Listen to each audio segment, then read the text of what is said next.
Dr. Ala Al-Najjar is a pediatrician in Gaza. She spends her days moving between the last functioning hospitals, treating children who have lost limbs and lives in Israeli airstrikes. On Friday, she received the news that 9 of her children were killed in an Israeli airstrike on her home. And a warning to you, the images that we are about to show are graphic. Right now, only 2 of her family members are still alive, her husband and her son, Adam. Both are in critical condition. The rest of her children, all under the age of 13, one not even a year old, are in these body bags that you see on your screen. While she was out saving lives, an Israeli airstrike killed 9 of her children. The Israeli military is saying that the strike targeted several suspects identified at a building near where ground troops were operating, and that Khan Yunis is a dangerous combat zone from which civilians had been ordered to evacuate. But an important point, just back in April, that very same area was labeled a safe zone. Joining us now is Dr. Aqsa Durrani, a physician and board member of Doctors Without Borders. She just returned from volunteering in Gaza 3 weeks ago, where she mainly treated children and women injured by Israeli airstrikes. You spent more than 2 months there. Great to have you here. Thank you so much for joining us. Let's start with what is actually happening now on the ground. Starvation, as we've said, a lack of aid, malnutrition, hundreds of Palestinians killed, some on a daily basis. Doctors Without Borders, your organization, called that aid announcement that Israel is starting to let in some aid a smokescreen to pretend that the siege is over. And I want to play for you what Israeli Finance Minister Bezalel Smotrich had to say as well about the aid. Take a listen. האוכלוסייה תגיע לדרום הרצועה ומשם בעזרת השם למדינות שלישיות. במסגרת תוכנית הנשיא טראמפ זה שינוי של מהלך ההיסטוריה, לא פחות. וזה העיקר. האמריקאית בעזרת השם לעבודה, חברה שתחלק את המזון המינימלי הנדרש בעצמה ישירות לאזרחים, כשאף גרגר לא יגיע לחמאס ולא יסכן את לוחמינו. אזרחים בעזה יקבלו פיתה וצלחת אוכל וזהו.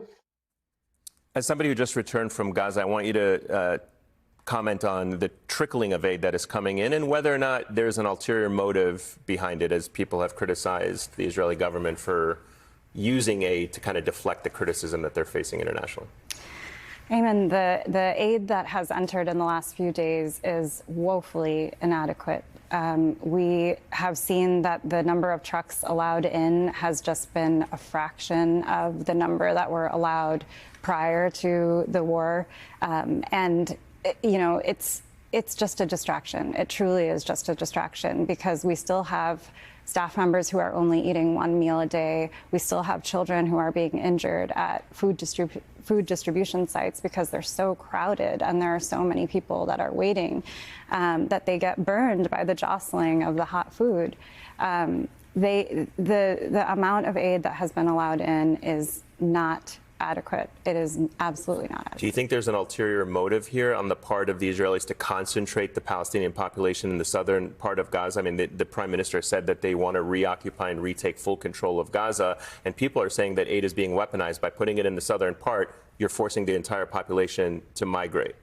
What we have seen is that this plan is consistent with their plan to ethnically cleanse the Gaza Strip. Our organization has said over and over that what we are witnessing, our medical witnessing, has been consistent with what other human rights organizations have labeled as consistent with ethnic cleansing and with genocide. And the instrumentalization of aid to lure a population to a particular part of the Strip is just one aspect of the cruelty of this. Dr. Durrani, can you take us into your work? What your day-to-day was like there, the kinds of injuries that you had to treat, the conversations that you had with your patients? Yeah. So I worked in a trauma field hospital where I took care of, it was actually not a pediatric hospital, but the primary patients that we had were women and children. These patients were only injured from airstrikes, fires that resulted from airstrikes, cooking accidents that were the result of cooking over an open flame, or these burns that I mentioned at the food distribution sites. the hundreds of patients that I saw in the 2 months that I was there would not have needed treatment if it were not for this systematic annihilation and bombardment and indiscriminate targeting of people by this Israeli state. So in my day-to-day, what I was seeing was that we have our healthcare workers, our Palestinian colleagues, who are the doctors and nurses who are providing care to their community, are themselves hungry and facing forced displacement and themselves facing bombardment. I had an ICU doctor who was injured in an airstrike and came the same day to provide care to our patients. They are caring for their community in a time when their decisions that they're making every day to come to work, that they may never see their family again. That when they are walking through, 80% of the Gaza Strip, according to the United Nations, is now under either evacuation order or is militarized.